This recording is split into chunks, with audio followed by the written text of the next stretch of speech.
I'm just trying to now imagine, you know, the steps required to get back on your feet and, you know, to go through that rehabilitation, and also the expectation, you know, because you're anticipating in those early stages the worst, and then you had the surgery, which there's no guarantee. They may have had to reverse it or gone back to basics. That's right. But in fact, it went well, but then you're the cutting edge of procedures, so there could be a little bit of uncertainty or, you know, nervousness, shall we say, of course, about how your body's going to respond. So, you know, when you got back home and you started to settle in, what was your reaction to things, and how did you feel overall things were progressing? At first I was very unsure, because like having this foreign skin on your body, and also your penis made of foreign skin, yes, as it were, made me very unsure of things, and I've, you know, is everything going to work okay, and so on and so forth. And there is a funny story about me having a bath. I was very worried about my cleanliness, because because of operation I wasn't allowed to have a bath or a shower.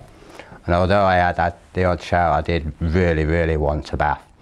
And one particular afternoon I'd got in this bath and I was lying there and I was a bit dozy. And I looked down and I seen something floating on the water, and I shouted to my wife, I don't know what they've done, but it's fell off, my pigskin woolly has fell off. And my wife came running upstairs and looked in the bath, and she says, you're a silly devil, John, it's one of Ava's toys, your woolly's absolutely fine. So, that's hilarious. So, yeah, you were kind of primed to thinking, oh, something could go wrong in a way. That's right, yeah. Obviously that was fine on that occasion. Did you feel because you'd broken the rules slightly with going in the bath too early? Yeah, I thought, well, it's your own fault. I shouldn't have gone in a warm bath. Perhaps I've melted everything, and this is judgment on me. But no, everything working fine, and like I say, personal relationships, we found out that they were fine, and although it took a lot of planning, yes, because of 2 children in the house, I wanted to make sure everything was all right. So over the course of a couple of weeks, we did manage to get friends to look after the children for an evening. So it was all planned meticulously, this personal relationship side. So it was like nice meal, bottle of wine, went upstairs to the bedroom, and it was just like honeymoon all over again.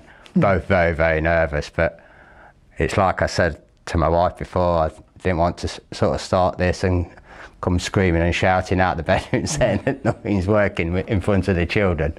But no, absolutely fine. Obviously there was a period where there was no intercourse allowed, yes, because of the operation, and also prior to that, because I was so ill, personal side of the relationship was just non-existent. Yes, totally non-existent.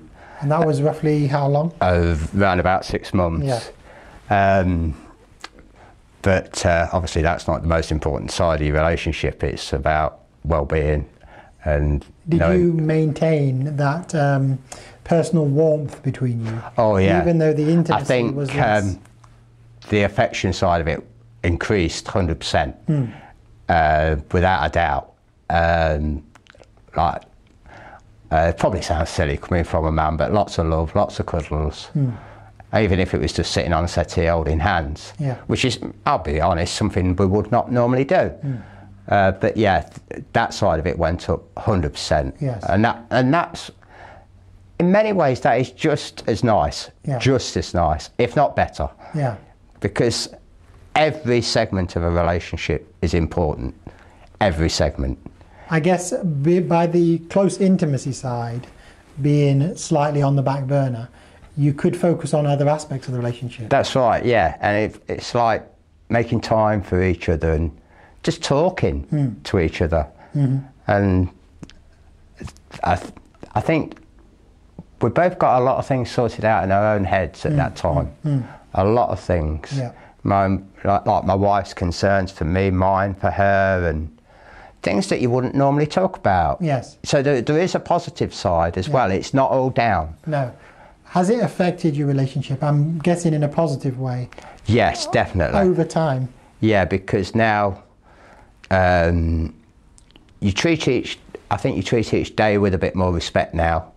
Try and make a bit more time. I mean, if you are in a relationship, for your partner, if you're lucky enough to have children, make a little bit of time for the children. Don't just sort of get them home from school, do the homework, have the tea, have a bath, go bed.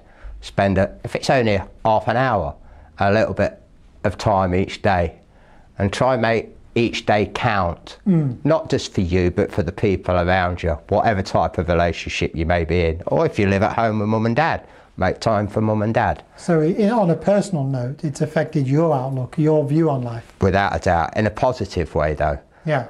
But that is only down to the medical profession, the backup services, the help I've had. It's down to everything coming together. Yes. And there were low times, weren't there, along the way? Oh, some very, very low times. I remember, we met when you were suffering a little bit along the way. But it's remarkable to see that progress. Yeah, I mean, you do. You have your bad days and you think that you're never, ever going to get over it. And this is like always going to be the norm, that you're always going to be this ill or feel this low emotionally, or you'll feel some days there's nobody there to help me, but there is. And there is light at the end of the tunnel. You've just got to find that light.